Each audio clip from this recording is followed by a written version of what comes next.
በኢቢኤስ ሴፉ ጋር የገለቴ ቡርቃ ባለቤት ታደለ ገብረመድን ቀርቦ ነበርና ሰላም ጤና ይስጥልኝ ውድ የተከበራችሁ ቤተሰቦች እንዴት ናችሁ? ደህና ናችሁ ወይ? ሁሉ ሰላም ከኔ ጋር እግዚአብሔር ይመስገን በጣም ሰላም ነኝ።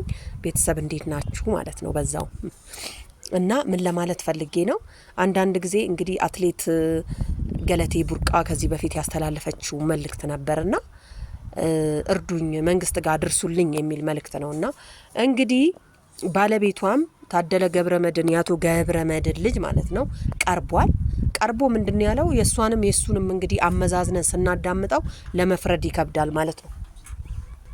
እና ቤተሰብ ማለት ነው ከሰው ጋር ለሰው ልጅ መፍረድ በጣም ይከብዳል።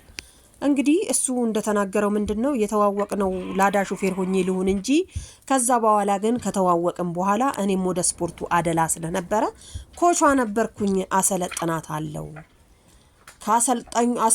አሰልጣኞች ቢኖራትም እኔ ደግሞ ትሬኒንግ ስታደርግ ብዙ ነገር እንደሚረዳት ሩጫ ሄዳ ስትመለስ ሪከርድ አድርጎ ስትመጣ ስታሳየው ምናምን ነገር እንደምትጥልበት እንደማታይ ሪከርዱን እንደምትሰባብር ብዙ ነገር እንግዲህ ያው እና አምስት መኪና ነበረን ያለችውም አምስት መኪና መኖር ሳይሆን ሶስቱም መኪና ሸጠን እየለወጥን አሁንም ሲመጣ ሸጠን እየለወጥን ሌላ እንገዛለን እንጂ እሷም የምትይዘው መኪና አላት ከሁለት መኪና ውጪ ግቢ ውስጥ ቆሙ አያቅም ይላል ማለት ነው። እንግዲህ 11 ቤት ነበረኝ 10 ተሸጧል ያለችው 11 ቤት አይደለም ለምንድነው የቴቱ ጋር ነው ብላችሁ ያልጠየቃችሁት ብሎ ሴፉን ጠይቆታል ማለት ነውና ሴፉ ግን መጠየቅ ነበረበት ቦታው የቱ ጋር ነው የነኚህ ሁሉ ብሎ ማለት ነው።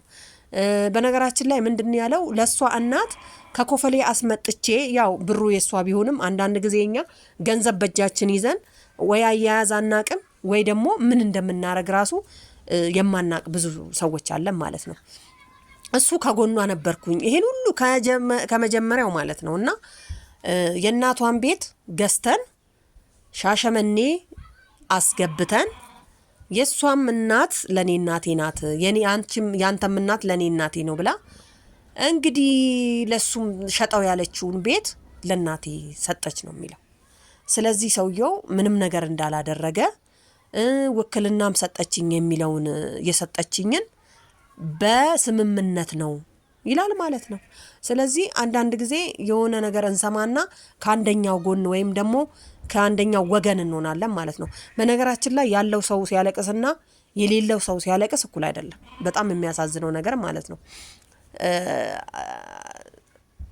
ገለቴ ቡርቃ ማለት ነው እሷ ያን ቀን ሚዲያ ላይ ወጣ እኔ እንዲደርሶብኛል ብላ ስትጮ ተከታዩ የሰው ብዛታችን ማጨብጨባችን በጣም ብዙ ነው ማለት ነው።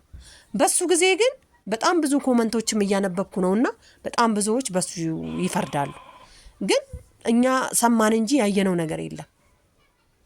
መፍረድ ራሱ በጣም ከባድ ስለሆነ ማለት ነው። ስለዚህ ቤተሰብ እንዴ ምን ሆናችሁ ነው የሁለቱም ወገን እንዲታይ ለሁለቱም ማለት ነው። አንዱ ምንድነው ደሃ ሲያለቅስ አትየው ነው ምንድነው የሚባለው? ስለዚህ በጣም አስቸጋሪ ነው።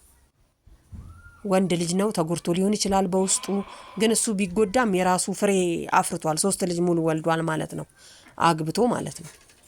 እና 10 አመት ሙሉ አብረው ይኑሩ እንጂ ለስሙ ነው አስባችሁታል።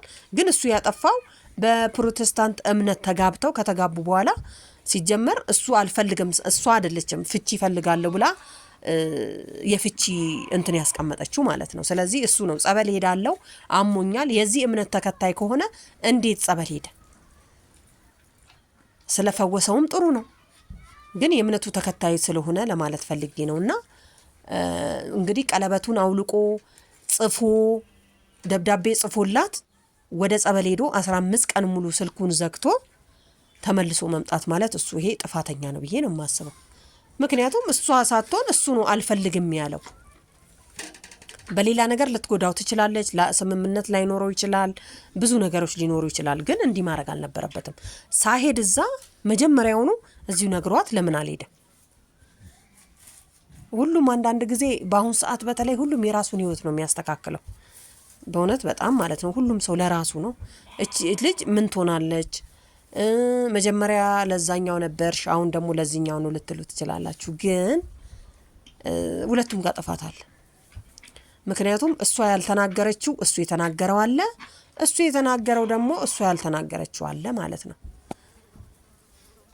እና እኛ ብዙዎቻችን እንደውም ታክሲ ሹፌር ብቻ እንደሆነ ነበረ ስናዳምጥ ስንፈርድ የነበረውና ወደ ስፖርቱ በጣም እንደሚያደላ አሁን ደግሞ እንግዲህ ስፖርቱን ስለተውኩ ትንሽ አቋሜ ተበላሸ ነው ያለው እንደውም ማለት ነውና